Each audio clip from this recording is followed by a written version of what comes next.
औज़ुबिल्लाहिमिनश्शैतानिर्रजीम बिस्मिल्लाहिर्रहमानिर्रहीम। शुरू अल्लाह के नाम से जो रहमान रहीम करीब खालिक मालिक राज़िक वहदहू ला शरीक है और उसका कोई सानी नहीं। हज़ारों करोड़ों लामतना ही दरूद सलाम अल्लाह के प्यारे नबी के नाम। दोस्तों, मेरी इस वीडियो का मकसद में हम बात कर रहे हैं जहानत टेस्ट या इंटेलिजेंस टेस्ट पे। तो इंटेलिजेंस टेस्ट की पार्ट 1 जो है एक वीडियो बन गई है, ये पार्ट 2 है कि इसको हम अटैम्प्ट करने के गुर या तरीके या मेथडोलॉजी है उस पर बात कर रहे हैं। तो this is how to attempt intelligence test part 2 है, इस पर हम बात कर रहे हैं।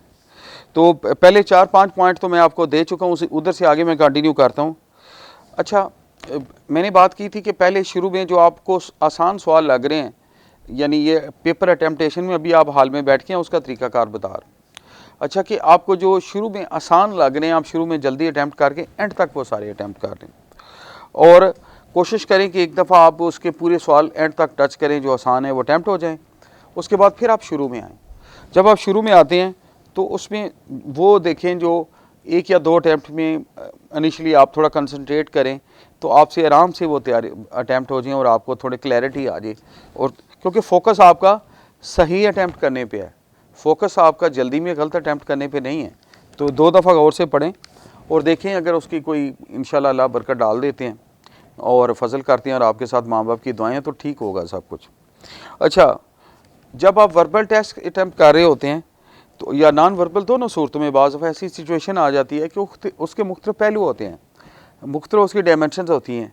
तो आप ज़हन को पूरा एग्ज़ाम हॉल में उस पेपर में उस सवाल पे फोकस और अलर्ट रह के उसके मुख्तलिफ पहलुओं पे भी गौर करें कि अच्छा इस तरफ से भी हो सकता है, ऐसे भी हो सकता है।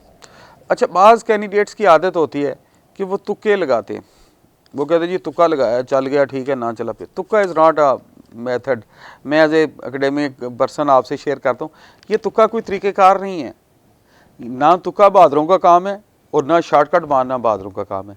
तो प्लीज़ तुक्के और शॉर्टकट से अवॉइड करें, वरना आपके नंबर नहीं मिलेंगे, आप गलत अटैम्प्ट हो जाएगा और उसका पूरी एक्सरसाइज का पूरी मेहनत का फ़ायदा नहीं बेटा होगा। तुक्के की बजाय उसको प्रोफेशनली हल करें, जो तरीक़ाकार आपने सीखा है उसके मुताबिक देखें। फिर कुछ लोगों के जवाब ठीक होते हैं लेकिन वो पेपर पे चूँकि कंसनट्रेटेड नहीं होते, प्रेशर में होते हैं, तो सवाल नंबर 1 का जवाब सवाल नंबर 2 के सामने लिख देते हैं और सवाल नंबर 3 का जवाब सवाल नंबर 2 के सामने लिख देते हैं। यानी आपने जो सवाल अटैम्प्ट किया है तसल्ली से कंसंट्रेट करें उसकी शीट पे, उसकी अगर ऑनलाइन है तो कंप्यूटर पे जो चीज़ सामने है उसी क्वेश्चन के सामने लिखें या आप वो बड़े उसके मतलब फोकस्ड रहें। यानी ये तभी पॉसिबल है कि आप जिस्मानी तौर पे, रूहानी तौर पे आप एग्ज़ाम हॉल में ही अपने आप को पाएंगे।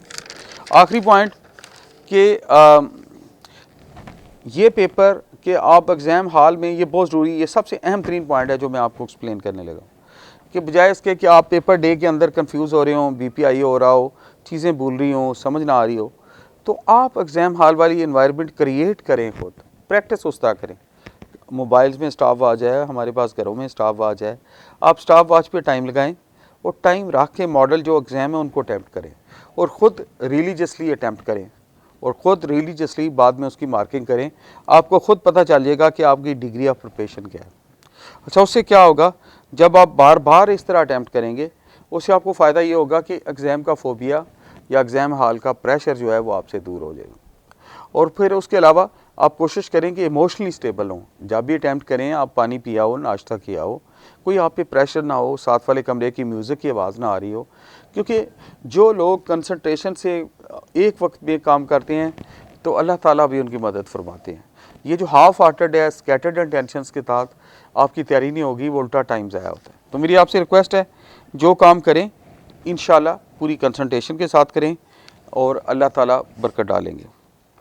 तो बाज़ दफ़ा ये होता है कि आप जब सवाल अटैम्प्ट कर रहे होते हैं तो आपको रफ कागज़ एक्स्ट्रा एग्ज़ाम हॉल में नहीं दिए जाते, कागज़ पेंसिल, तो कोई बात नहीं, आंसर शीट या क्वेश्चन पेपर की बैक साइड पे आप उसको यूज़ कर सकते हैं और थोड़ी पेंसिल से अगर आप उसके आदी हैं तो इस्तेमाल करें। यानी आपको और याद रखें कि ये उसी लेवल के सवाल हैं जो आप सारे एक एज ग्रुप के लोग हैं, एक एवरेज इंटेलिजेंस है, कोई स्पेशल, कोई ऊपर से या अल्लाह ना करे कोई मुख्तलिफ सवाल या पेपर नहीं आ रहा। तो आपकी एज ग्रुप के मुताबिक है, आपकी इंटेलिजेंस के मुताबिक है, आपके आईक्यू के मुताबिक है। तो मेरी अल्लाह ताला से दुआ है कि अल्लाह आपको हमेशा कामयाब करे। और अगर कोई चीज़ भूल रही हो, कंफ्यूज ज़्यादा हो, तो रब्बे ज़िदनी इल्मा पढ़ें, अल्लाह पाक की मदद करें। या मेरे रब मेरे इल्म में इजाफ़ा फरमा। मखसूस वजीफ़ा है, माँ बाप को कहीं दुआ करें तो हो नहीं सकता कि आपके अच्छे अटैम्प्ट ना हो और आपके अच्छे नंबर ना आए।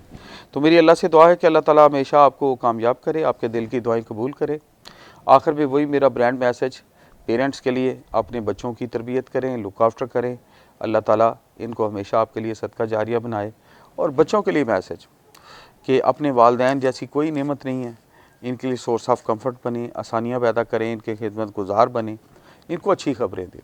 और जिनके वालदैन मेरे वालदैन की तरह दुनिया से चले गए हैं, अल्लाह ताला सबको जन्नतुल फिरदौस में जगह इनायत फरमाए और अल्लाह ताला हमें उनके लिए अच्छा सदका जारिया बनाए, हमें उनके लिए अच्छे काम करके अच्छे तोहफे भेजने की हिम्मत तौफीक दे। अल्लाह ताला मेरे देश का, मेरे लोगों का, मेरी यूथ का, आप सबका हमें नाज़र हो। मेरे और आपके दिल की दुआएं हमेशा कबूल फरमाए। Thank you very much. Best of luck. अस्सलाम वालेकुम।